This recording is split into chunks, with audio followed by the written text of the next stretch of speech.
தென்காசியில் டன் கணக்கில் கொட்டப்பட்ட பிளாஸ்டிக் கழிவுகளால் பொதுமக்கள் அதிருப்தி அடைந்துள்ளனர். தென்காசி மாவட்டம் செல்லதாயார்புரம் செல்லும் சாலை ஓரத்தில் விவசாய தோட்டத்தில் அதிக அளவில் உள்ளன.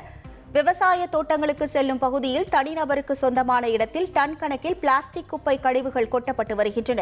இரவு நேரங்களில் வெளிப்பகுதிகளில் இருந்து கனரக லாரிகளில் மூடப்பட்ட நிலையில் பிளாஸ்டிக் மற்றும் மருத்துவ கழிவுகள் கொண்டு வந்து கொட்டுவதாக புகார் எழுந்துள்ளது.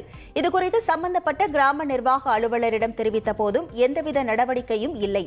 இதனை மாவட்ட ஆட்சியர் நேரில் ஆய்வு செய்து கொட்டப்பட்ட குப்பை கழிவுகளை அகற்ற நடவடிக்கை எடுக்க வேண்டும் என அப்பகுதி பொதுமக்கள் கோரிக்கை வைத்துள்ளனர். கழிவு குப்பைகளை உணர்ந்து நிறைய கொட்டியிருக்காங்க. லாரி கணக்கில் வந்து டன் கணக்கில் வந்து நிறைய கொட்டியிருக்காங்க. இந்த குப்பைகளால் வந்து சுகாதாரக்கேடு ஏற்பட வேண்டிய நிறைய சூழ்நிலை இருக்குது.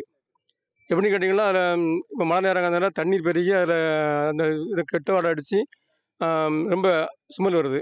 மீன் வித்த காசு நாராது, ஆனா லாபம் தரும். இங்க ஒருத்தர் மீன் வளர்த்தே மாசம் 2 லட்சம் ரூபாய் சம்பாதிக்கிறார். எப்படின்னு தெரிஞ்சுக்க ஃப்ரீடம் ஆப்பை இப்பவே டவுன்லோட் பண்ணுங்க. சுமல் வரும்போது பக்கத்தில் ஒரு போக முடியல. அதாவது பக்கத்தில் தோட்டங்கள் இருக்குது, விளைநிலங்கள் இருக்குது. இங்கே விவசாயம் பார்க்குறாங்க. அவங்களால நின்று விவசாயம் பார்க்க முடியலை. அவங்களால ரொம்ப கஷ்டமாக இருக்குது. இதை மாவட்ட ஆட்சித் தலைவரும் சரி, தமிழ்நாடு அரசாங்கமும் சரி, இந்த மாதிரி கழிவு குப்பைகளை வந்து கொட்டுறதை வந்து தடுத்து நிறுத்தணுங்க எங்களுடைய வேண்டுகோள்.